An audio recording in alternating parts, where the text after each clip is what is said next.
Le sponsor du jour, c'est un podcast de la banque HSBC. Je dis souvent que l'une des raisons pour lesquelles je fais le rendez-vous tech, c'est que je pense qu'on ne peut plus comprendre la société aujourd'hui si on ne comprend pas la tech.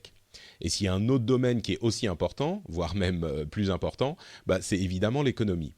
Et il y a un podcast qui a été créé par la banque HSBC qui est dédié au sujet et qui s'appelle Les nouvelles voies de l'économie. Dans l'émission, ils explorent des thèmes qui changent la manière dont on comprend la société et ils nous expliquent comment on peut tous prendre part à ces changements. Chaque épisode fait 10 à 15 minutes et vous trouverez l'émission dans votre app de podcast. Merci les nouvelles voies de l'économie et merci HSBC.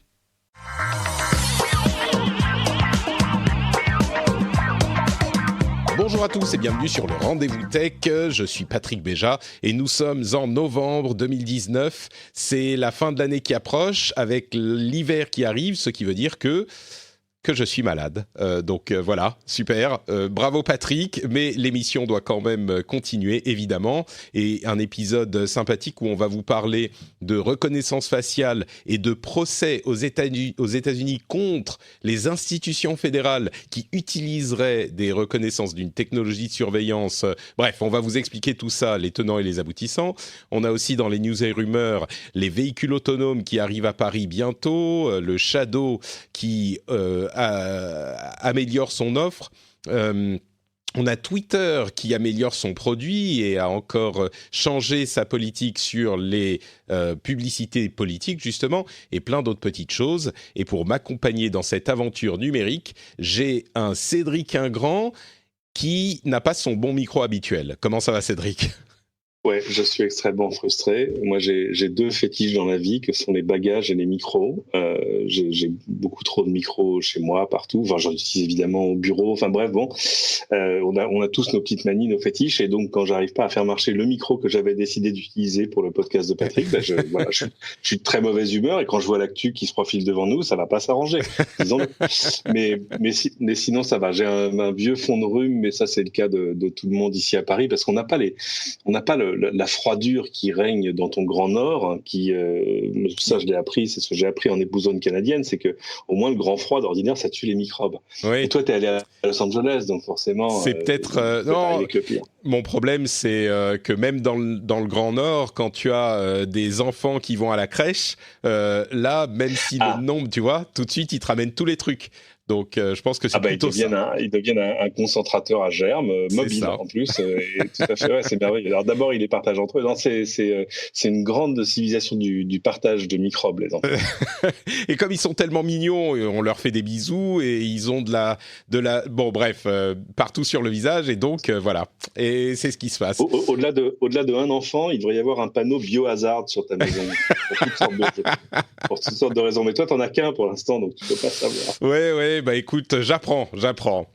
Mais voilà. Avant de se lancer dans les sujets tech, je voudrais quand même remercier ceux qui soutiennent l'émission, qui lui permettent d'exister, et notamment Manéa Castet, Virtanas, Lirch, Baptiste Thévelin, David Perruchou, Prisme X Ojembe, Popling, Le John et Anthony Magnin. Merci à vous tous et merci à tous ceux qui forment la communauté des patriotes, formidables, vaillants, merveilleux auditeurs qui choisissent de soutenir l'émission financièrement. Je suis éternellement reconnaissant de votre soutien. Et du coup, c'est grâce à eux que je peux vous amener ce petit résumé sur ce procès de... alors, on va faire un concours d'acronymes. Le ACLU fait un procès au DOJ, FBI et DEA. Bon, 4 en une phrase, c'est pas mal. De quoi s'agit-il ? Le ACLU, c'est une association, organisme américain qui défend les libertés des citoyens américains, qui a fait un procès ou qui a lancé un procès contre donc ces 3 organismes fédéraux américains, le Department of Justice, donc le ministère de la Justice en fait, le FBI que tout le monde connaît, le DEA, qui est le Drug Enforcement Administration, je crois, ceux qui font la guerre à la drogue. Agency, je crois que c'est Agency, mais c'est pareil. Hein, oui, voilà. Mais tu sais, tous les gens ont vu des séries télé, hein, ils savent ce que c'est que le FBI et la DIA. Hein, exactement. S'ils ont regardé Narcos, ils sont très, très... C'est ce que j'allais dire. Voilà, c'est les gens de Narcos, c'est eux.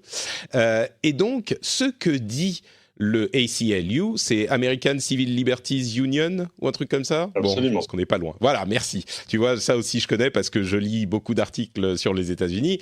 Alors, c'est sur un sujet qui est évoqué régulièrement dans les pages des magazines tech ces derniers temps, c'est-à-dire le sujet de la surveillance et plus spécifiquement de la surveillance faciale, de la reconnaissance faciale, reconnaissance de visage, qui est une technologie qui fait effectivement beaucoup de bruit ces derniers temps. Alors, que dit le ACLU ?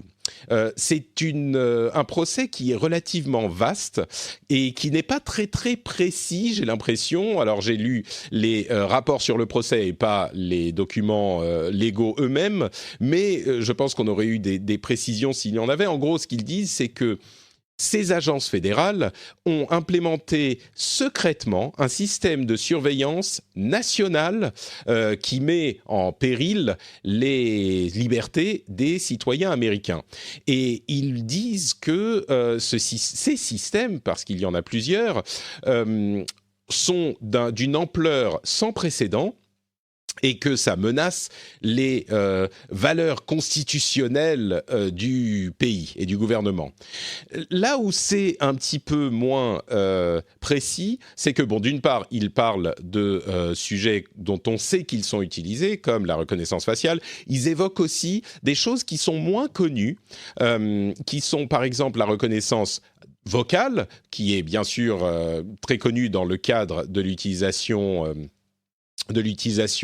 personnelle des appareils technologiques, mais moins dans le cadre de la surveillance des organismes et des agences fédérales. Donc ils disent qu'il y a cette technologie qui est utilisée dans ce cadre-là aussi, et encore un petit peu moins connue, on en avait parlé, je crois, dans l'émission il y a quelque temps, c'est la reconnaissance d'allure de marche, le gait recognition. De la démarche. Voilà. De la démarche, en fait. Et il se trouve, j'imagine que beaucoup d'entre nous ne le savent pas, mais il se trouve que la démarche est suffisamment différente pour chaque personne dans le monde pour qu'on puisse la reconnaître avec un certain niveau de pertinence et qu'on puisse identifier une personne par sa démarche, tout simplement. Donc, voilà ce que dit le ACLU, c'est que le gouvernement et ces agences-là ont implémenté des technologies de surveillance qui couvrent tout ça.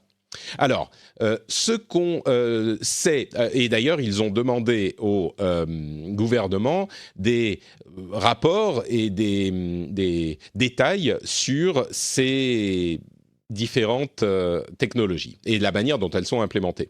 Ce qu'on sait, c'est que le FBI a effectivement un système qui s'appelle Next Generation Identification System, donc le système d'identification de prochaine génération, qui permet aux agents fédéraux et locaux d'envoyer une photo de quelqu'un pour qu'il soit identifié sur la base de données générale fédérale des criminels. Alors ça, c'est 30 millions de photos, j'imagine que c'est 30 millions d'individus qui sont identifiés, ça fait beaucoup, 30 millions quand même, qui sont identifiés dans cette base de données, et donc on peut, dans un sens, envoyer une photo et dire est-ce que cette personne existe dans votre base de données de criminels. Bon, ça, je pense que c'est encore relativement normal comme utilisation. Il y a également une base de données du FBI qui est identifiée comme Facial Analysis, Comparison and Evaluation. Donc, c'est un acronyme qui donne FACE. C'est très malin. Mais là, c'est pas 30 millions de photos, c'est 640 millions de photos. Donc oui, d'ailleurs, peut-être que sur les 30 millions, je ne suis pas certain que ça soit 30 millions de personnes, c'est peut-être 30 millions de photos sur un moins grand nombre de personnes. Là, je pense qu'il est à peu près certain que sur les 640 millions de photos, c'est pas 640 millions de personnes, mais ça regroupe des photos, notamment les photos au niveau de l'État, de permis de conduire, etc., etc. Et cette information a été révélée en juin par le Government Accountability Office, donc le bureau de accountability le mot en français m'échappe. Comment dire c'est le l'idée que on doit rendre des comptes. l'équivalent de notre Cour des comptes, en fait. Voilà, un petit peu. Parce que d'ordinaire, c'est l'espèce de bureau vérificateur des politiques publiques américaines. Voilà. Donc mais alors, sur les 640 millions, moi, je suis pas si définitif que ça, parce que si tu mets bout à bout toute la population américaine, c'est quoi, 360, 380 millions d'Américains, plus, en gros, tous les gens dans l'administration américaine a, pour une raison ou pour une autre, la photo, c'est-à-dire les voyageurs, tous les détenteurs de passeports qui rentrent ou qui sortent, les voyageurs, les détenteurs de visas, etc., etc. On peut arriver à ça, hein. C'est pas délirant. Et les 30 possible, millions, je pense que c'est tous les gens qui sont retrouvés face à un appareil photo de la police, pour une raison ou pour une autre, soit qu'ils aient été condamnés, emprisonnés, soit même juste arrêtés. Tu sais, on prend ta photo très vite là-bas. Donc de fait, c'est une jolie base. Donc, sur cette deuxième base de 640 millions de photos, il y a eu 390 000 requêtes locales et fédérales et au niveau de l'État depuis 2011. Donc voilà, 390 000 par rapport à 640 millions, ça peut paraître un petit peu plus léger, mais c'est quand même 390 000 requêtes en 8 ans. Ceci dit, il y a quand même des mesures à différents niveaux du pays qui sont en train de limiter ce qu'on peut faire avec ce type de technologie. Il y a une mesure, une loi qui a été présentée au Parlement américain, qui n'a pas encore été votée, mais qui a été présentée au Parlement par deux congresspeople, qui limiterait l'utilisation dans les lieux publics, entre autres.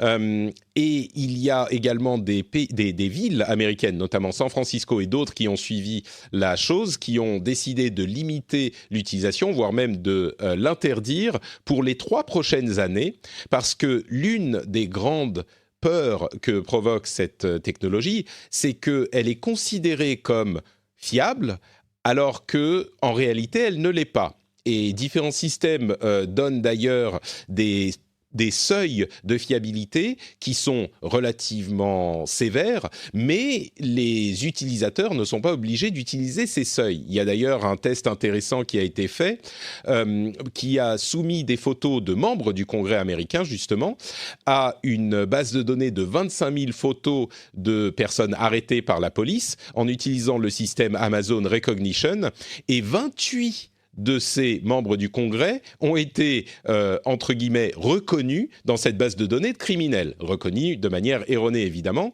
Et l'autre élément qu'il faut noter, qui a été impliqué dans ce test, c'est que les personnes dont la peau a une couleur plus sombre, en fait plus la peau est sombre, moins la fiabilité du système est grande. Et donc, c'est un problème évidemment de matériel disponible pour créer les algorithmes de reconnaissance. Il y a moins de personnes basanées ou noires dans les photos disponibles pour entraîner les algorithmes. Et il y a également un élément de contraste qui est moins bon sur les peaux plus foncées. Donc, ces problèmes font que différentes villes, et maintenant peut-être à des niveaux plus élevés, les autorités sont en train de dire « Oula, alors, on se calme, on va attendre encore un petit peu, peut-être que la technologie sera utilisable dans quelques années, mais pour le moment, mettons un petit peu le holà. » Alors, ça ne veut pas dire que la technologie n'est pas utilisable du tout, mais ça veut dire qu'il faut savoir ce qu'on obtient avec ce type de recherche et ce type d'outils. Alors, ouais, en fait, le problème de la... Ouais, c'est un énorme débat, hein. Parce qu'évidemment, la reconnaissance faciale, c'est aussi celle qui te permet de déverrouiller ton smartphone. Et jusque-là, il y a assez peu d'objections. Le problème de ce moyen de vérification biométrique-là par rapport à d'autres choses, par exemple à la prise d'empreintes digitales, c'est quand on te demande de donner tes empreintes digitales, tu le sais. Il y a pas, tu vois ce que je veux dire. On est en train on effectue un contrôle sur toi à un moment où voilà, tu sais qu'on est en train de te contrôler, alors que là, évidemment, la plainte de l'ACLU, elle concerne pas des usages particuliers, et ils se plaignent juste du fait qu'ils ont fait des demandes d'information, qui sont un truc encadré aux États-Unis, qu'on n'a pas chez nous, hein, ce qu'on appelle le Freedom of Information Act, qui permet, quand tu es par exemple journaliste, de faire une demande à l'administration en disant donnez-moi tous les documents que vous avez sur telle ou telle initiative, telle ou telle activité, etc., etc. Eux, ils ont ça, ils ont fait des demandes qui pour l'ensemble, se sont heurtés un peu à des murs, et c'est pour ça qu'ils lancent ce procès.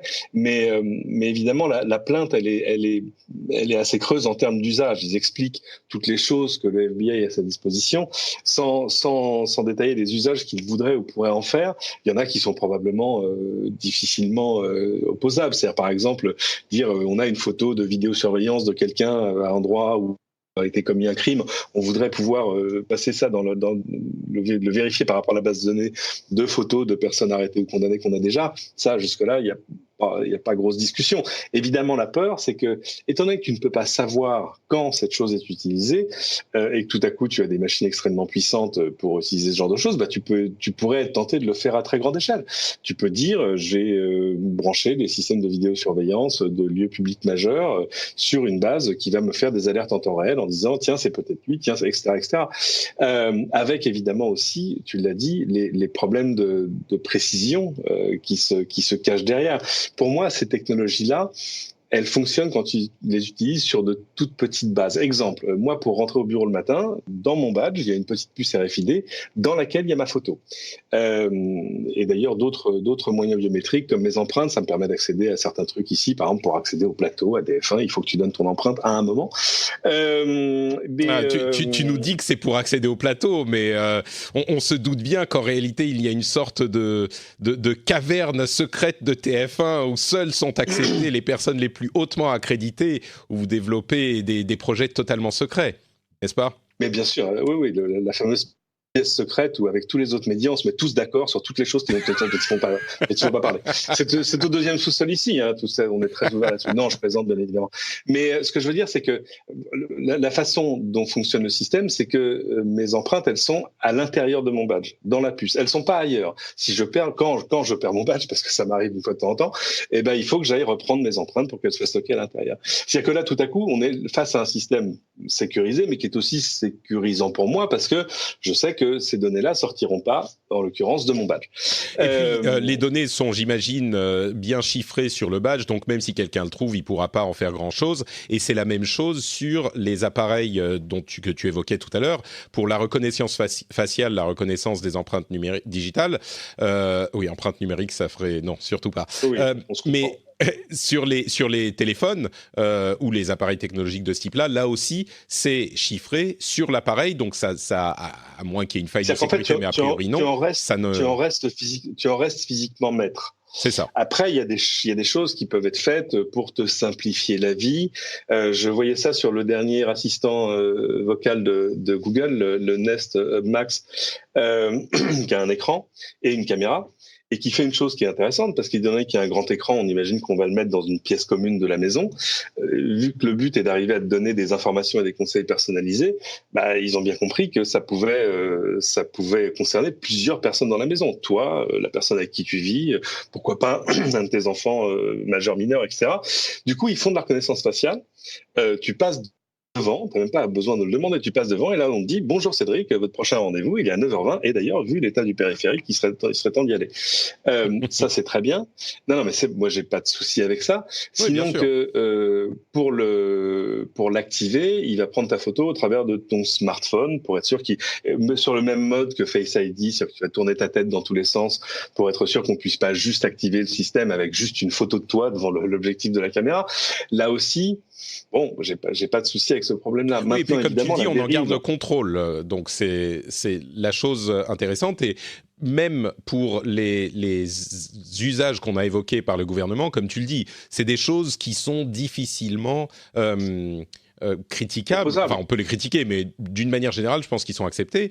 Maintenant, là où, comme tu le dis très bien, ça devient plus inquiétant, c'est quand on ne sait pas exactement ce qui se passe et puis surtout, on ne sait pas quand ces technologies sont utilisées. Ce que semble dire... Ni où, ni comment, ni dans quel but précis, parce que ça peut être... Moi, j'avais vu au Japon, c'était NEC, qui avait un système de reconnaissance faciale extrêmement impressionnant, qui sont en train d'installer sur tous les stades, les endroits qui vont accueillir les JO 2020. à Tokyo. Et eux, vraiment, le but, c'est d'arriver à avoir une base de données de photos de criminels et que le système puisse faire des alertes en temps réel. Mais c'est vrai que dans l'essentiel des cas, de toute façon, ce ne sont que des systèmes qui vont te mettre en gros une notification, tu vois, ou qui vont mettre... Certains mettent d'ailleurs une note à leur propre reconnaissance en disant « je pense que c'est un tel, mais je ne suis sûr qu'il y a 90%. » C'est les seuils de fiabilité dont on parlait. Mais du coup, ce que dit le ACLU, est-ce que c'est... Non, je vais te poser la question directement. Est-ce qu'ils exagèrent, puisqu'on voit que les usages semblent relativement raisonnables, ou est-ce que c'est justifié leur procès ? La procédure, elle est parfaitement justifiée juste pour l'histoire de la demande d'information. En gros, leur truc, c'est de dire, attendez, nous, on demande des informations sur ce que vous êtes en train de faire et on est fondé à vous demander ces informations. Vous ne nous les donnez pas, donc on vous fait un procès. On voudrait savoir qu'est-ce que vous utilisez comme set de données, avec quel type de technologie et dans quel but précis et à quel moment, à quel endroit, etc., etc. C'est vrai que, je dis une bêtise, mais imaginons que quand tu arrives, voilà, tu descends de ton avion à Los Angeles, là, comme d'habitude, tu as un très long couloir, il fait toujours 800 mètres, me demande pas pourquoi, c'est comme ça. Et que dans ce couloir, tu vas avoir 3-4 caméras, il pourrait y avoir un système de reconnaissance faciale qui recherche, je sais pas, par exemple, des gens à qui l'entrée aux États-Unis a déjà été refusée. Mais la question, c'est toujours l'endroit, la technologie, le dataset que tu utilises et le but poursuivi. Après, si tu mets tu vois, je sais pas, sur la place du Trocadéro, des caméras qui vont vérifier en temps réel, qui vont essayer de comprendre, de détecter en temps réel l'identité de tous les gens qui passent à portée de la caméra, avec un dataset complet de toutes les photos d'identité, des passeports et des cartes d'identité françaises. Bah là, on aurait tendance à dire non, non, ça fait beaucoup. C'est ça parce que là, on est en train d'essayer de te suivre à la trace. Dans quel but précis? Juste celui peut-être de pouvoir a posteriori retracer tes pas pour le jour où, enfin tu vois, un truc un peu à la NSA, c'est-à-dire on stocke tout, on essaie de tout stocker pour, voilà, a posteriori pouvoir faire le post-mortem, l'autopsie de où tu étais, à quel moment, à quel endroit, avec qui tu as parlé. Enfin voilà, bon, ça devient. On revient je pense que c'est ça, la dérive contre laquelle ils se battent, c'est typiquement ce genre de choses. C'est d'ailleurs ce qu'ils rappellent dans le document. Alors c'est drôle parce qu'ils mettent des pages et des pages en rappelant tous les trucs pas très recommandables que le FBI a fait dans son histoire, pour dire que voilà, il y a des précédents historiques pour que les G-men, comme on les appelle, ce soit mal conduit et en tout cas pas du tout dans l'intérêt du public, enfin en tout cas pas de tous les publics. Donc voilà, je pense que c'est normal qu'on ait ces débats-là. Maintenant, c'est vrai que je vois des gens qui disent il faut absolument interdire complètement la reconnaissance faciale. Non, je suis pas d'accord. On tirait pas jusque-là, oui. Je pense. Ouais, on a arrêté des tueurs au marteau, et moi j'étais chez Castorama ce week-end, on vend encore des marteaux, c'est une question d'usage. ouais, non mais c'est vrai que ce qui est préoccupant dans cette histoire, c'est le fait qu'on ne sache pas certaines choses ou qu'il se soit vu opposer une fin de non-recevoir. Et évidemment, dans un monde post-Snowden, on ne peut pas simplement se contenter de mais vous inquiétez pas, de toute façon on l'utilise pour votre bien. Tu peux si tu es japonais. Les Japonais sont particuliers. Mais je n'imagine pas qu'ils l'utilisent dans des buts qui ne soient pas honorables. Voilà. Mais c'est vrai que quand tu es aux États-Unis, tu peux te poser ces questions-là. D'autant plus, comme on l'a rappelé, que la fiabilité de ces systèmes est d'une part n'est pas totale. Bon, même n'est pas suffisante, on dira, et encore plus que la fiabilité descend sur certaines catégories de personnes. Donc, c'est vrai que le signal d'alarme est bon à tirer maintenant, et en l'occurrence, il faut qu'on puisse savoir, qu'on puisse en savoir plus, ne serait-ce que pour se dire, ça c'est acceptable, ça c'est pas acceptable, ça il vaut mieux attendre encore un petit peu que la technologie soit plus fiable. Il y a d'ailleurs des gens qui ont utilisé ces technologies dans des cadres privés. On se souvient de l'histoire de Taylor Swift, je crois, qui avait utilisé ça dans ses concerts pour détecter des personnes qui étaient des stalkers de Taylor Swift. Ouais, donc, pouvoir... Voilà, dans des cadres privés comme ça, c'est peut-être un petit peu plus compréhensible, mais en même temps, il y a d'autres artistes qui ont dit non, moi je vais pas l'utiliser. à cause de ces problèmes de fiabilité. Je dirais que dans l'ensemble, pour une fois, peut-être, à l'émergence de cette technologie, on est en train de se poser les bonnes questions au bon moment, c'est-à-dire au moment où on est en train de les implémenter, plutôt qu'après. Donc, au final, c'est très positif, quoi, tout ça. Oui, moi, c'est tout à fait positif qu'il y ait une discussion sur ces sujets-là, parce qu'ils sont importants pour la suite et parce que c'est vrai que les dérives sont absolument possibles. Voilà, donc du coup, moi je suis team ACLU sur ce cas. Je pense que ça serait... J'ai toujours été team ACLU. Hein. Oui, je pense que c'est ça. C'est quand même difficile d'être anti. Bon, parfois ils ont tendance à être un petit peu, comment dire, pas violents, mais enfin, ils forcent un petit peu dans leurs activités. Mais bon, c'est un petit peu aussi nécessaire parfois. Dans tous les cas, voilà pour la conclusion. C'est important de savoir ce qui se passe à ces niveaux. Et c'est important parce que ça se passe dans tous les pays du monde, peut-être un petit peu plus aux États-Unis qu'ailleurs, mais ça arrive partout. Donc, il faut être informé. Et s'il pouvait y avoir un équivalent français du FOIA, du Freedom of Information Act, ce serait vraiment merveilleux. Là, tout à coup, on pourrait envoyer des requêtes partout, tu vois, en disant, je sais pas, au ministère de l'Intérieur, à des CSI, tu peux leur demander des documents s'ils ont un intérêt pour le public. Alors, c'est vrai que ça... Enfin, ce serait intéressant, ça générerait plein de trucs intéressants, parce qu'il y a plein de choses qu'on ne sait pas, même si tout finit par sortir, sur l'usage que nous, on fait de ces technologies-là. Tu sais, c'est marrant, en parlant de transparence, il y a en Finlande une transparence totale sur tout ce que font tous les organismes publics, y compris les ministères, c'est-à-dire que tu peux demander les budgets des ministères, toutes les informations relatives à ce genre de choses, et tu peux même aller... Chez nous, ils sont publics, les budgets des ministères. Hein.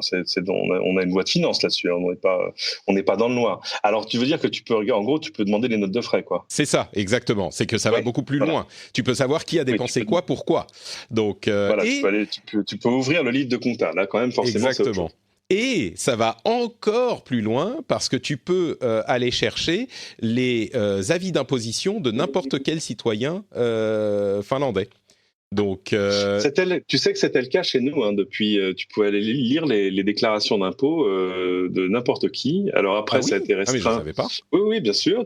Ça a été restreint à des choses locales, c'est-à-dire que tu pouvais aller lire celle de ton voisin dans ton hôtel des impôts. Je crois qu'il y a des restrictions maintenant, parce qu'évidemment, il y a quand même des peurs sur la vie privée. Mais normalement, ces choses-là sont pour partie, en tout cas, des données ouvertes. C'est un peu comme le cadastre. Tu peux savoir comment s'appelle le propriétaire de la maison à côté de chez toi. Mais évidemment, c'est pas destiné, à mon avis. Tu vois, voilà le genre de choses où là on peut dire que le numérique c'est génial, ça simplifie tout, etc. Voilà le genre de choses dont je suis pas sûr qu'il serait bon que ce soit compulsable en ligne. Voilà, si tu veux vraiment savoir des choses sur, je sais pas, la fiche des impôts de ton maire, par exemple, c'est pas mal qu'il faille que tu te déplaces à l'hôtel des impôts pour ce genre de choses. Mais je pense que la législation a évolué là-dessus. Je sais pas dans quel sens, j'irai voir.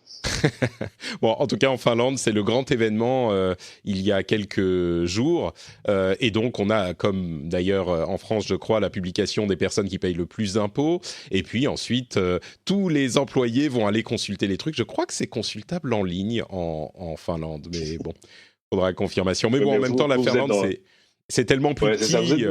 C'est ça, vous êtes des gens du Nord, vous avez cette espèce d'exercice de la transparence radicale. Ça, ouais. Toute l'histoire, c'était en Suède, la ministre qui a été virée parce que, c'était quoi l'histoire? Elle avait payé des sneakers, ou des... Même pas des sneakers, mais je crois qu'elle rentrait chez elle en urgence et il y avait plus de lait en poudre pour son bébé et elle avait que sa carte de crédit professionnelle, elle est passée à la pharmacie, elle a pris une boîte de lait à 12 balles, enfin tu vois, c'est le truc. C'était ce genre de somme, oui, c'est ça.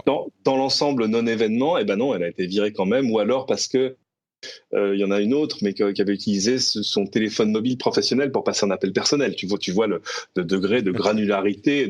Enfin, c'est un truc de moins de soldats là. C'est chez nous, évidemment, ça fait sourire dans l'ensemble. Et c'est marrant parce que, évidemment, j'ai beaucoup pensé à ça. On dérive un petit peu du sujet, mais j'ai beaucoup pensé à ce genre de choses quand on est arrivé en Finlande. Et bien sûr, on entend parler de toutes ces histoires et les gens se plaignent évidemment de de l'attitude qu'on a en France vis-à-vis de ces problèmes.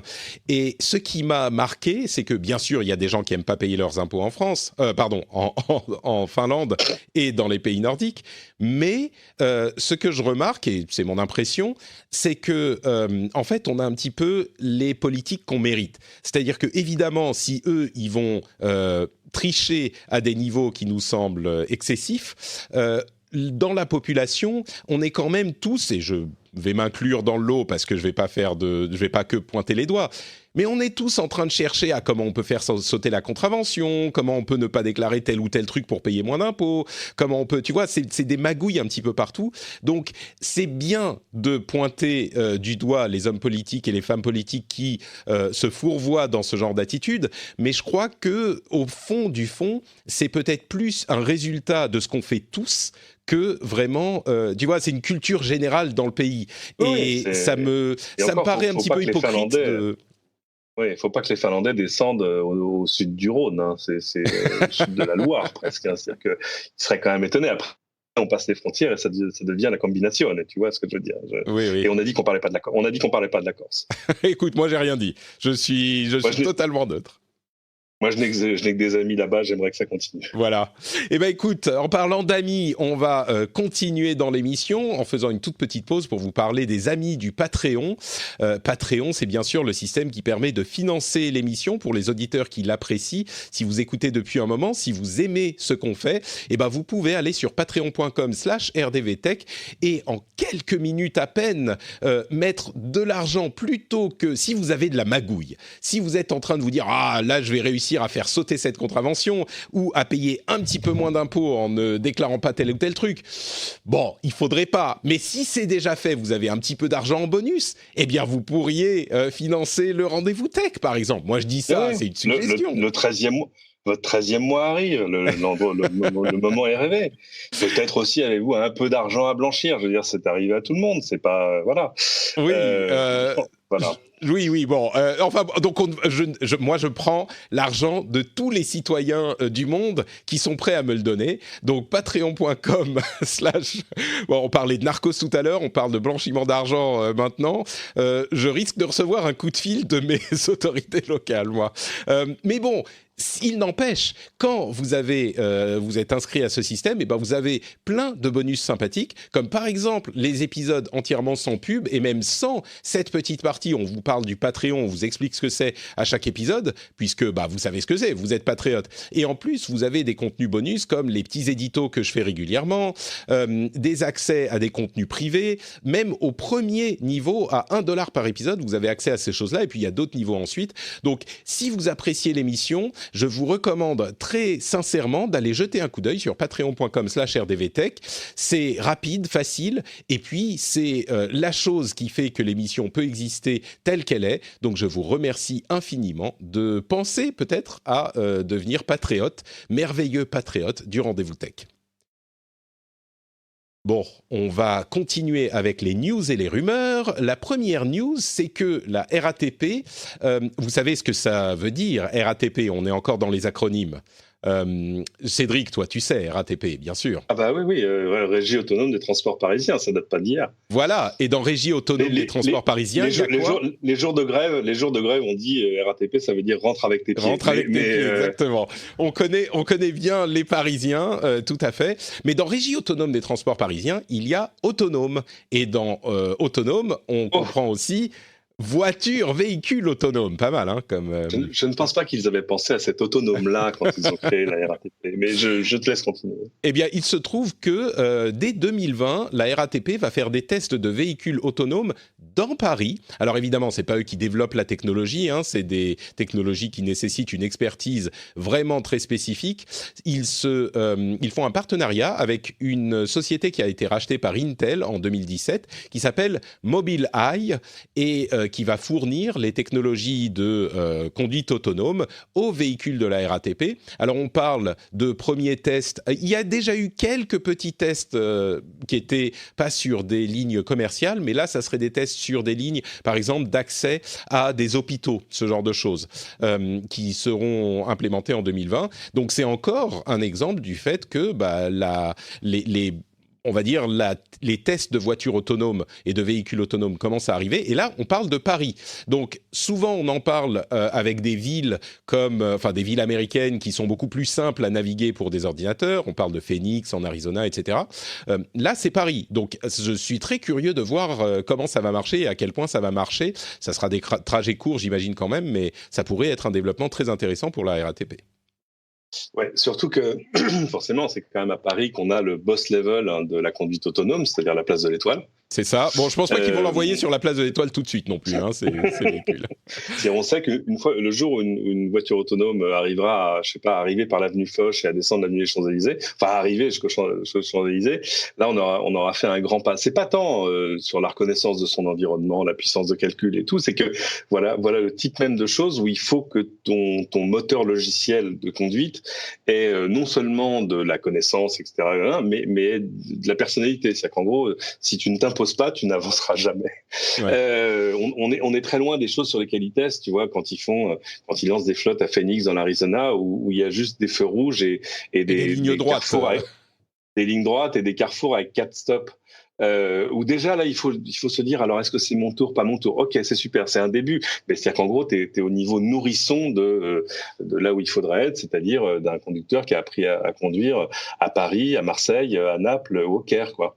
C'est ça qui est intéressant. C'est pour ça que le fait qu'il lance ses tests à Paris et vraiment dans la ville, quoi, ça va être une vraie étape dans la conduite autonome. Moi, pour être honnête, je pensais pas que ça arriverait à Paris là dans les 2 années à venir, mais bon, clairement. C'est intéressant parce que donc ce serait quoi? Ce serait des bus. Alors, ça veut dire qu'il faut aussi des petits bus, ouais, des petits bus. Il faut quand même qu'ils s'arrêtent, qu'ils ouvrent les portes, laissent monter les poussettes. Enfin, tu vois, il y a aussi des choses à faire sur l'interaction avec le public. C'est pas juste aller d'un point A à un point B. Donc c'est intéressant, vraiment. J'imagine qu'au début, il y aura encore on pourra faire des vraies lignes de bus qui fonctionneraient toute la nuit.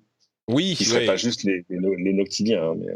J'imagine qu'il y aura des conducteurs dans le bus aussi, dans un premier temps en tout cas, mais l'idée c'est qu'à terme, oui, il serait vraiment autonome. Donc.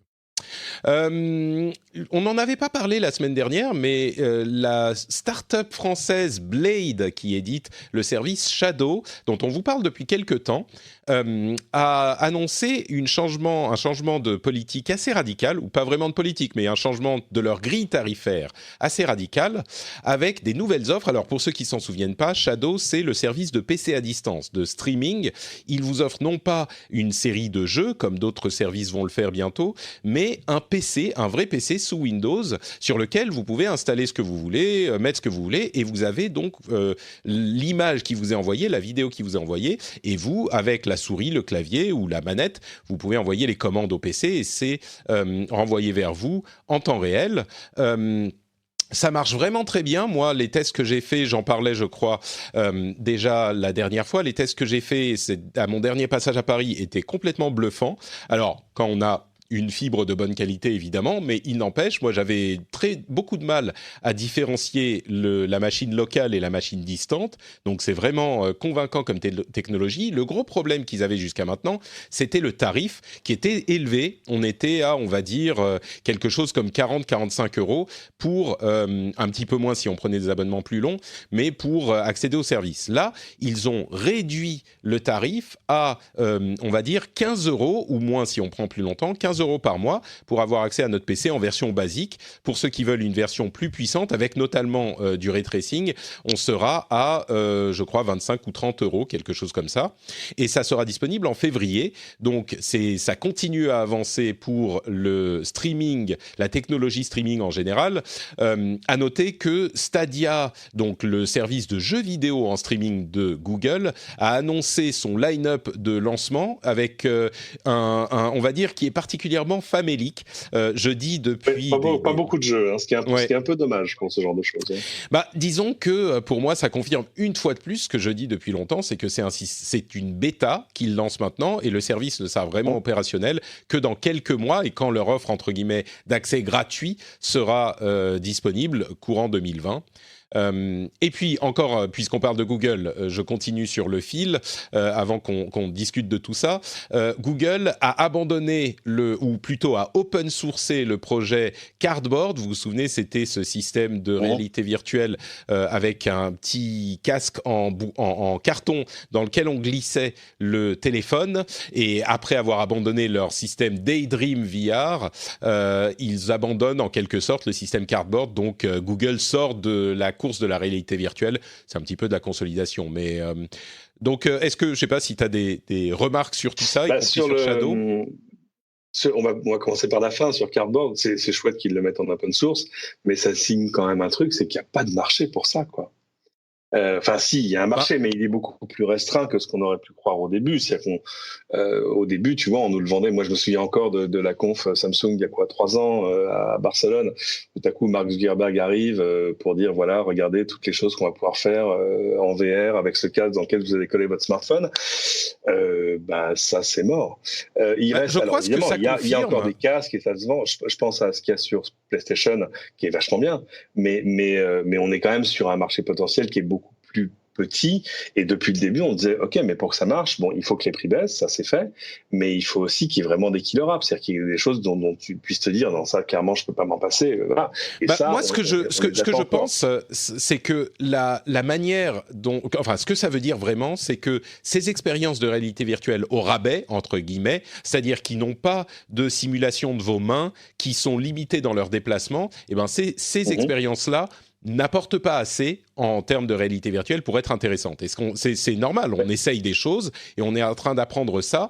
Et les expériences qui sont plus immersives, elles, sont vraiment convaincantes. Donc, je ne sais pas si elles ont plus de succès, mais pour moi, c'est plus ça que l'idée de se dire que la VR dans son ensemble ne réussit pas son pari, quoi. Là, il est encore trop tôt pour dire ça, parce que les casques plus immersifs, eux, continuent à être intéressants, même si on n'est pas une adoption en public, quoi.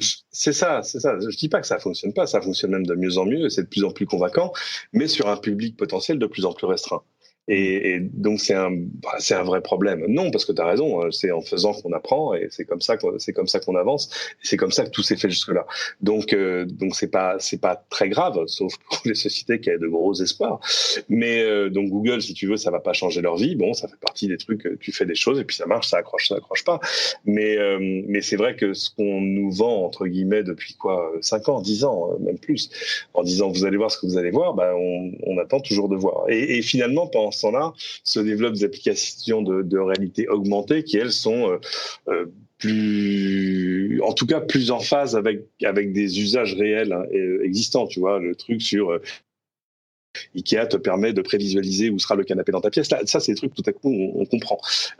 Arriver à voir en temps réel, à faire taguer ce que tu vois autour de toi au travers de l'écran de ton smartphone, super. En plus, t'as pas besoin du coup de te balader avec un casque qui fait que je vais pouvoir venir te faire les poches pendant que tu ne vois rien. Mais il y a ça aussi. Et justement. En gros, des technologies qui te permettent de rester immergé dans le monde réel et de pas t'en détacher. Tu m'amènes une transition avec la discussion sur Apple. Je ne sais pas si tu voulais dire un truc sur Shadow, ou si on parle sur Shadow. d'Apple. Moi, j'aime beaucoup Shadow. Ça reste un truc de hardcore gamer, etc., qui est très intéressant, vraiment, vraiment bien fait. C'est une vraie jolie pépite technologique là pour le coup qu'on a en France. C'est impressionnant aussi la façon dont ça te permet, mais ça c'est le coup des machines virtuelles, de commencer une partie sur ton PC, de la continuer sur une autre machine, de regarder un truc sur la tablette, etc. Non, c'est vraiment la techno qu'il y a derrière est vraiment intéressante. Je pense que pour l'instant, de fait, ça reste un truc de hardcore gamer, parce que la promesse de Shadow, c'est pas juste de dématérialiser le jeu et voilà, c'est d'arriver à être sur une machine qui, au travers de la mise à jour du serveur, elle soit toujours à jour. Donc il y a une équation économique pour le joueur qui se dit bon, c'est cool, je vais pas avoir besoin de changer de carte graphique tous les 18 mois. Donc ça pour le coup, ça tient, même si c'est sur une population pour l'essentiel de joueurs PC, mais c'est une vraie belle réussite, surtout qui a réussi à fonctionner là où moi je me souviens il y a quelques années, il y avait comment s'appelait il y avait une boîte OnLive, Gaikai, il y en avait OnLive. ils étaient là trop tôt, quoi. Ouais, ça, qui sont arrivés un peu trop tôt pour que ça accroche vraiment et peut-être pour avoir les bons technos parce qu'il restait un peu de lag. Mais t'as raison, hein, l'expérience Shadow, c'est-à-dire que tu t'attends à ce qu'il y ait tu t'attends instinctivement à ce que ça marche moins bien que ton PC de jeu. Et en fait, quand ça se met à marcher aussi bien et que tout à coup, au bout de quelques minutes, t'as totalement oublié que t'es sur une machine virtuelle qui est juste dont on file les graphiques par le cloud, c'est impressionnant. Hein. Alors, en février, cette nouvelle offre sera disponible et j'encourage tous les sceptiques à essayer pour 15 € pendant un mois pour voir ce que ça donne, parce que je pense que vous serez convaincus. En même temps, à ce moment-là, peut-être que Stadia sera disponible un petit peu plus, et donc vous pourrez tester sans avoir à débourser ce genre de technologie. Mais on revient à la question de la réalité augmentée, puisque le très prolifique Mark Gurman, qui a ses sources chez Apple depuis bien longtemps, nous apprend que Apple est en train de développer un nouveau capteur 3D qui serait une évolution de celui qui permet le Face ID aujourd'hui, qui serait intégré à un iPad Pro au premier semestre 2020 et dans les iPhones de 2020 également avec la 5G. Donc ça, c'est pas très surprenant, mais il serait spécialisé dans la réalité augmentée, voire pourrait aider à la réalité virtuelle à terme, puisqu'ils auraient l'année suivante ou l'année d'après, donc on va dire entre 2022 et 2023, peut-être 2021 et 2023, un casque de réalité augmentée. C'est encore une confirmation, une rumeur qui confirme le fait que Apple travaille dessus. Là où c'est intéressant, c'est qu'ils comptaient, il y a quelque temps, faire une présentation en 2019 et le sortir en 2020, et ils ont décidé de décaler un petit peu la sortie pour que la technologie soit encore plus convaincante, et ils le considèrent comme leur prochain gros push dans le domaine des wearables, de la technologie portée. Mmh. Et c'est donc le prochain produit qui va arriver. Donc on parle effectivement de peut-être présentation 2021-2022 pour ce casque de réalité augmentée principalement, mais qui ferait aussi de la réalité virtuelle. Donc, et il y aurait c'est fou, l'année suivante des lunettes qui feraient de la réalité augmentée. Donc d'abord un casque et puis simplement des lunettes qui seraient beaucoup moins encombrantes. T'imagines, on est en train de parler d'un truc à horizon 4 ans. Enfin, 4 ans, c'est le bout du monde, quoi. C'est fou parce que c'est là que tu te dis quand même, non mais attends, c'est Apple. C'est-à-dire que ils peuvent jeter tous les moyens qu'ils veulent dans la bataille pour arriver à faire bien et à faire plus vite que les autres, parce que tu as quand même toujours un avantage à celui qui sort ça en premier.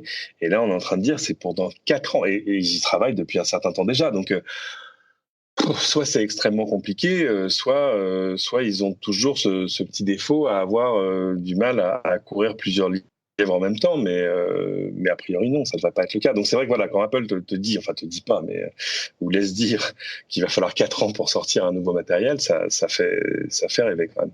C'est intéressant d'ailleurs cette idée qui court plusieurs lièvres à la fois, parce que j'avoue que j'ai un petit peu plus de bugs que d'habitude sur mon iPad. Il semblerait que la prochaine version d'iPadOS corrige ces bugs-là, mais je pense que c'est une remarque que font beaucoup d'utilisateurs et de développeurs ces derniers temps.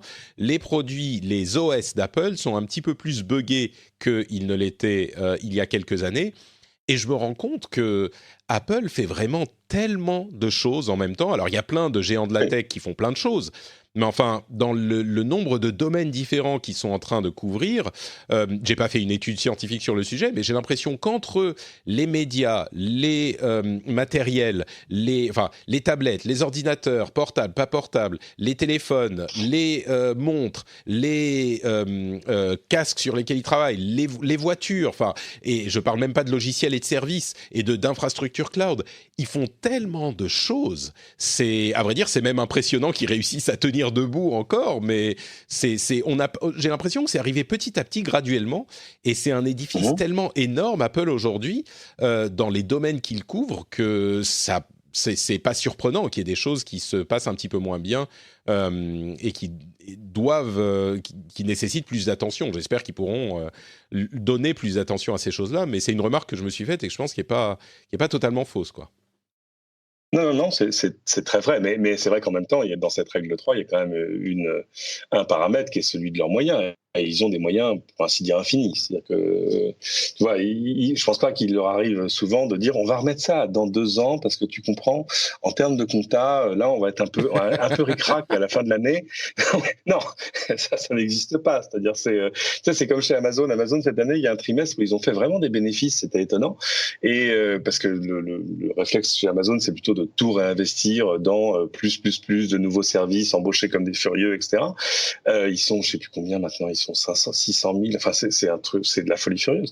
Et on s'est dit, tiens, c'est peut-être qu'il y a un changement de politique chez Amazon. Finalement, ils ont décidé que faire du bénéfice et le distribuer à ses actionnaires, c'est pas mal. Distribuer des dividendes, c'est peut-être une bonne idée.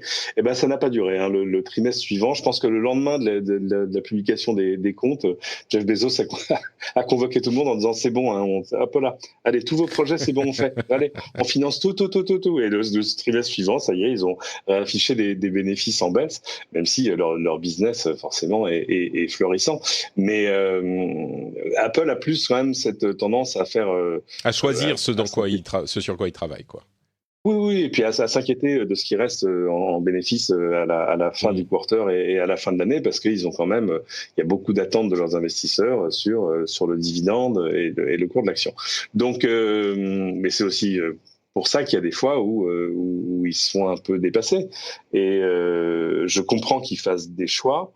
Maintenant, c'est vrai qu'on n'est pas du tout dans le secret des dieux et on comprend pas les paramètres dans lesquels ils font leurs choix, ou alors quand on les comprend longtemps après. Donc là, voilà, il y a peut-être des choses qui expliquent qu'on nous dise que leurs lunettes, il va falloir attendre 2023. Non mais attends, mais au plus tard. Ça se trouve, ça sera un petit peu avant. Oui, enfin, selon le The Information, là je parlais de Bloomberg, mais selon The Information, effectivement, le casque de réalité augmentée, c'est 2022, et les lunettes, c'est 2023. Donc oui, pour les lunettes, c'est pas pour tout de suite. Twitter a annoncé des nouveautés. Alors, c'est un produit qui bouge très très peu, Twitter, ou en tout cas pas de manière radicale. Ils sont en train de lancer, aux États-Unis en tout cas, le nouveau produit qui s'appelle Twitter Topics, c'est-à-dire que il était en test il y a quelque temps, je crois qu'on l'avait évoqué.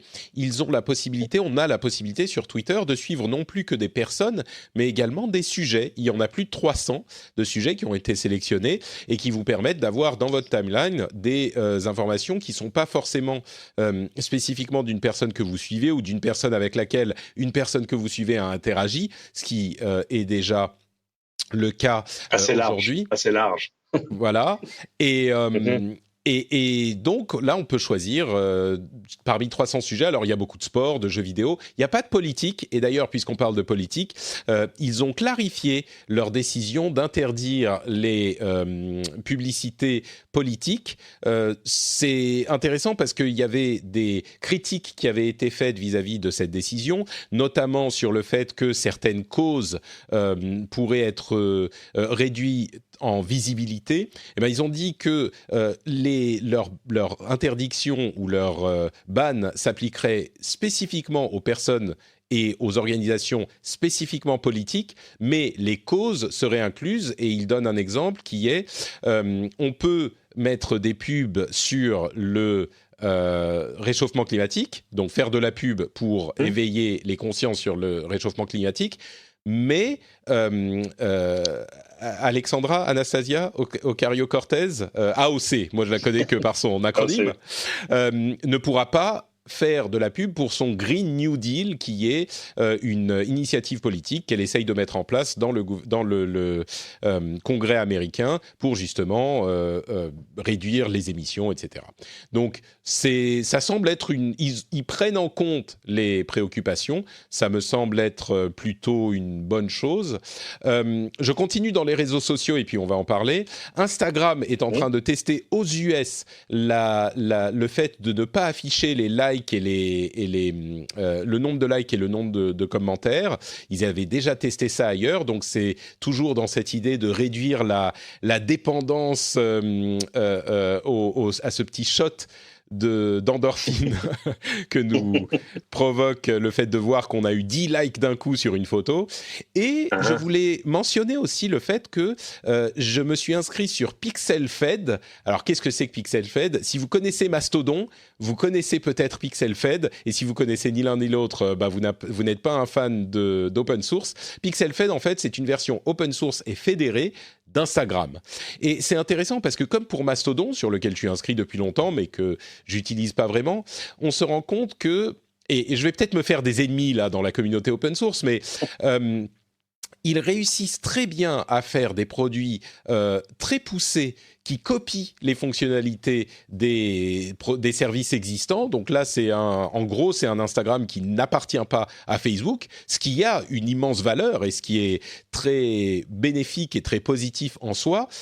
Mais vraiment, on est dans une version qui copie fonctionnalité par fonctionnalité ce qui existe ailleurs. Et j'ai un peu l'impression que c'est ce que fait de mieux la communauté open source. Alors, il y a des exemples éclatants de réussite, bon, là, on pourrait en discuter, mais évidemment qu'il y a des choses qui fonctionnent très bien dans l'open source, mais dans ces domaines-là, j'ai quand même l'impression que la valeur ajoutée qui est ça n'appartient pas à une grande société, elle est quand même pas assez séduisante pour le grand public. Peut-être malheureusement, diront certains, mais c'est vrai qu'on n'est pas dans quelque chose de très innovant, quoi. Donc, bref, Twitter, Instagram, PixelFed, ton avis sur ces choses-là, Cédric, si tu en as un? C'est chouette, PixelFed, voilà encore un truc sur lequel on va s'inscrire et pas vraiment aller. Ah oui, je suis désolé, moi aussi j'ai ouvert un compte sur Mastodon au début et puis, pas comme, bon, mais en même temps je suis comme toi, je suis un joiner, c'est-à-dire que tu vois, il y a un truc nouveau, vite ouvrons. Ouais, pareil. Ouais. Combien de réseaux sociaux, tu sais, à chaque fois quand tu vois les papiers sortir disant enfin un concurrent sérieux pour, non, finalement non.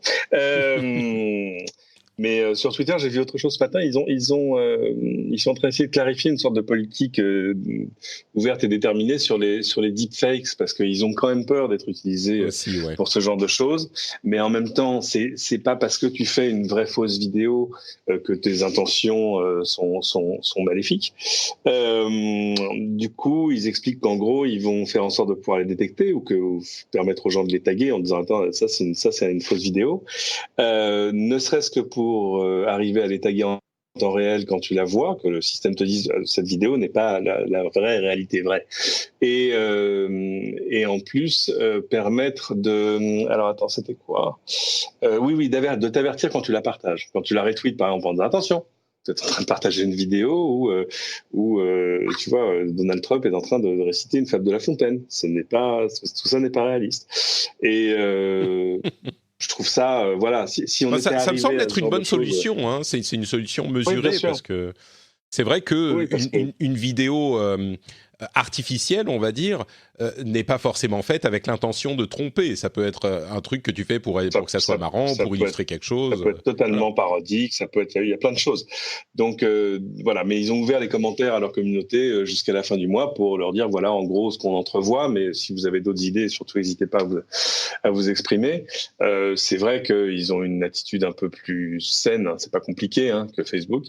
J'ai beaucoup aimé parce que forcément il y a jamais de hasard. Le jour et le moment qu'ils ont choisi pour annoncer qu'ils ne feraient plus de pub politique, ils l'ont fait, je crois, un quart d'heure, 20 minutes, une demi-heure après le début de la conférence de résultats de Facebook. Donc évidemment, tout le monde a vu ça tomber en temps réel et a posé la question à Facebook, qui avait pas dû prévoir ça dans leurs notes, ce qui a donné lieu à des réponses. Enfin, tu vois, des choses qu'on a vues. Je pense qu'il y a un problème. Je sais pas. À un moment, il y a un problème de fond avec Facebook et qui est pas quelque chose qui va se régler, à mon avis, par la loi, par le démembrement. Enfin, ça, c'est des trucs sur le business pur. Est-ce qu'il faut détacher WhatsApp, Instagram, Facebook? Pourquoi pas, mais c'est pas ça la solution. C'est-à-dire qu'il y a quand même, on a l'impression d'être face à une start-up, tu sais, à un moment où on dit bon, il serait peut-être temps de mettre un adulte aux commandes quand même, parce que voilà. Et ce que tu dis, oui, c'est que ça ne peut se régler qu'avec un remplacement de la tête de Facebook, c'est-à-dire une sortie de Zuckerberg sous une forme ou une autre. J'aurais tendance à être d'accord. C'est lui qui est responsable. En tout cas, moi, j'ai été frappé. Je me souviens plus dans laquelle de ses interventions publiques est-ce qu'il répondait encore à des membres du Congrès ou quelque chose comme ça. Et non seulement, j'étais évidemment, je décodais à peu près en temps réel des trucs qui étaient assez langue de bois, mais à quoi s'attendre? En fait, tu parles au patron d'une société cotée, donc il va pas non plus t'ouvrir son cœur, tu vois. Mais avec des réponses qui étaient un peu à côté, etc. Mais surtout. Et là, ça m'a étonné. C'est que je saurais pas dire un truc pareil, mais j'ai trouvé qu'il avait pas le niveau intellectuel.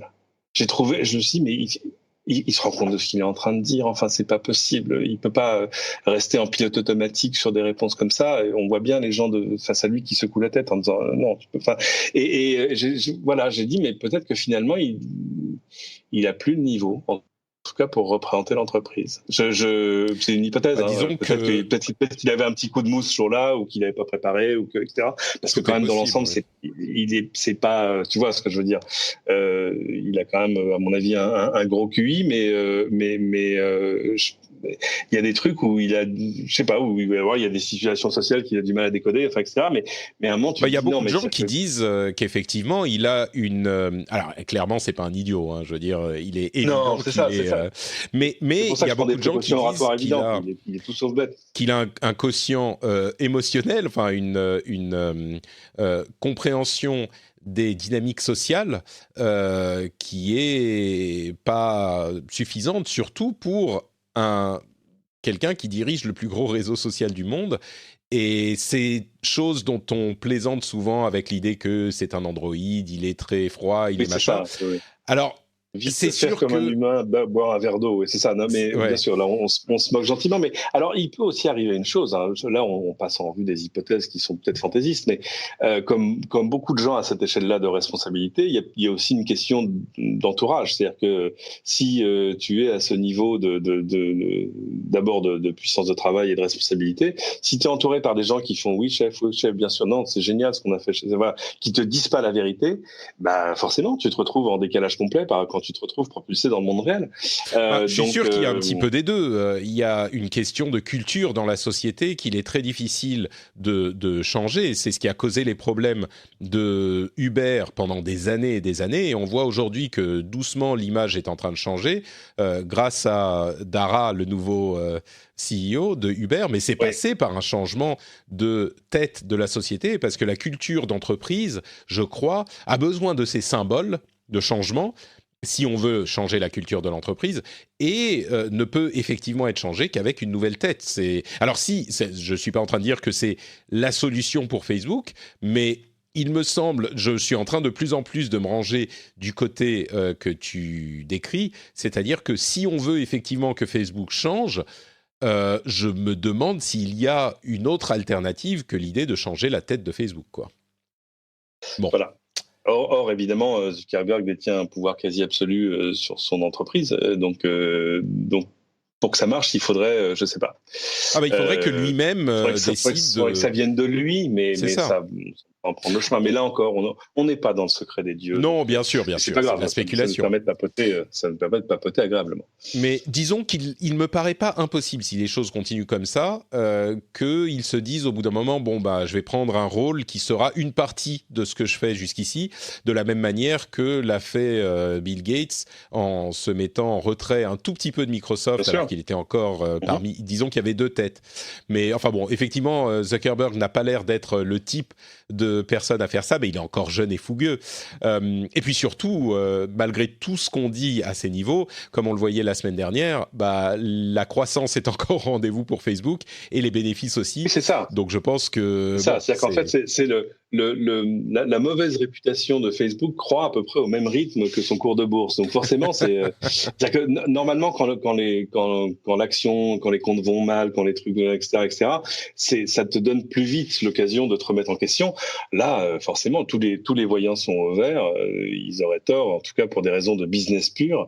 Même si on se dit, à un moment, quand même, tout ça va taper dans un mur, soit réglementaire, soit de ras-le-bol, soit de renouvellement générationnel, où les jeunes générations diront non, moi je vais pas là, moi ça m'intéresse pas, enfin, etc. Donc je pense que c'est quelque chose qu'il faut arriver à anticiper. Je fais pas de consulting en management pour Facebook, mais je serais eux, à un moment, je me poserais des questions. Il faudrait quand même à un moment qu'il y ait des changements qui soient autres que purement formels et qui puissent arriver à refermer la boîte de la machine à excuses. Genre, oui, flûte, non, on n'avait pas, pardon. Oui, il y a ça. Non, mais alors, là là, oui, on n'avait pas. Alors, parce qu'à un moment, tu peux plus y croire. Et on est totalement. La machine à excuses, c'est pas mal comme pour décrire Facebook. Voilà, on finit totalement désensibilisé à tous les trucs successifs en disant il y a le fichier de machin qui est parti dans ok, ils ont fait ça sans le dire après. Écoute, ce que je te dise, c'est l'histoire du Scorpion qui dit bah ouais, moi je pique, qu'est-ce que je voilà. Donc à un moment il faudra que ça change, ou alors c'est nous qui changerons et on ira voir ailleurs. Ouais, ça n'a pas l'air d'être le cas pour le moment, et même les jeunes, ils sont plutôt sur Instagram que sur Snapchat. Donc, pour le moment, ils gèrent bien les choses, Zucky. C'est d'ailleurs pour ça qu'Instagram va devenir Instagram by Facebook. By Facebook, tout à fait, avec le beau logo multicolore. Bah écoutez, je vais conclure avec un sujet un petit peu différent. Je vais vous parler de pornographie. Et oui, on est tout à fait adulte dans le rendez-vous tech. Mais il y avait un papier intéressant qui a été publié sur OneZero, qui est une publication sur Medium, par Lux Alptraum.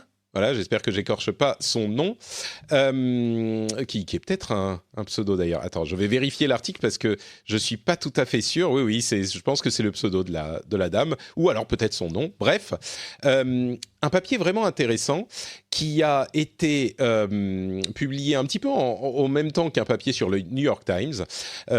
En même temps que le New York Times rappelle à quel point les grandes sociétés de la tech n'ont pas réussi à gérer les questions de pédopornographie de manière suffisamment rapide et n'ont pas en tout cas de standards communs entre eux pour partager les informations sur ces éléments dangereux ou illégaux, eh bien l'industrie de la pornographie et de la pornographie en ligne a effectivement réussi, elle, à complètement échapper aux régulations très strictes et aux règles qui la dirige, alors qu'ils sont en grande partie basés sur la gestion de contenu et la génération de contenu par leurs utilisateurs. Ils donnent un exemple d'un site qui a implémenté donc des systèmes de vérification. Ils ont environ 7000 vidéos par jour qui sont uploadées. Et il y a, d'après leurs équipes de modération, une vidéo sur 20 000 seulement qui est bloquée. Et là où c'est intéressant, c'est que les régulations étant très très fortes, d'une part, ils se feraient choper s'il y avait des problèmes, et d'autre part, l'analyse de Lux est que la régulation n'a pas ralenti le rythme de l'innovation. C'est quelque chose qui est effectivement présent dans le domaine de la pornographie, qui fait avancer ce qu'elle fait au niveau technologique depuis des décennies, mais ça a simplement... Alors, la contrepartie, c'est que le contenu n'est pas publié immédiatement, mais il y a un mélange entre détection automatique et revue par des employés pour s'assurer que le contenu est bien acceptable, etc. Et donc, cette législation sévère n'a pas ralenti l'innovation, mais a permis, avec des contreparties minimes, de limiter et même d'éliminer les contraventions à la loi et les problématiques qui pourraient être posées. Alors évidemment, même si l'industrie du porno est énorme, on imagine que c'est pas une ampleur qui est comparable à celle des réseaux sociaux comme Facebook ou comme Instagram ou comme Twitter, mais il n'empêche, je crois qu'il y a un élément de réflexion intéressant là-dedans, qui est que ces régulations hyper sévères qu'on craint comme la peste dans le domaine de la tech, dans cette expérience en temps réel, n'a pas semblé avoir des conséquences drastiques sur l'industrie. Donc c'est quelque chose à noter, quoi. Je pense qu'il y a deux aspects. D'abord, le fait qu'eux le savent, hein, c'est-à-dire que s'ils sortent des clous de manière visible, ils seront face à un danger mortel, en gros. Oui, c'est exactement ça. Voilà, les Anglais avaient voulu tester un système. Les Australiens aussi sont en train d'essayer de. Ouais, les Anglais ont annulé, les Australiens ont repris le flambeau. Ouais. C'est un système qui prendrait ta photo pour vérifier ton âge. Voilà. C'est ça, pour vérifier l'âge. En gros, il faut t'envoies ta pièce d'identité, on vérifie que c'est bien toi, etc. Le truc, t'imagines. Mais bien sûr. Et du coup, évidemment, ils veulent tous éviter ça. Et puis, de l'autre côté, je pense qu'ils ont aussi un atout qui est un truc d'usage, c'est que il y a moins de personnes qui envoient du contenu qu'il n'y a d'utilisateurs. Tu vois ce que je veux dire? C'est-à-dire que quand tu es Facebook et que tu as 2 milliards d'utilisateurs, c'est 2 milliards de personnes qui sont susceptibles de poster du contenu. Je sais pas combien d'utilisateurs ont les grandes plateformes de porno en ligne, mais elles doivent en avoir cumulativement à peu près le même nombre. Mais par contre, il n'y a pas 2 milliards de personnes qui envoient des clips. Donc forcément, ils ont, on va dire que le robinet à contenu est moins, a moins ce côté lance à incendie, où tu vois, c'est des dizaines, des centaines de millions de photos, de machins, etc. chaque heure qui passe. Donc forcément, c'est un peu plus facile à filtrer, peut-être aussi parce qu'ils recherchent des choses qui sont un peu plus circonscrites. Mais de fait, je pense qu'eux ont investi. Oui, j'imagine, quand tu dis des choses qui sont plus circonscrites, par exemple, on peut imaginer que la diffusion d'images d'enfants, dès qu'on détecte un enfant dans la vidéo, voilà, c'est terminé, il n'y a pas de question. C'est pas que c'est une photo de tes enfants en vacances, c'est que s'il y a un enfant, directement, c'est non. Donc, c'est plus facile à détecter. Et en plus, ils sont...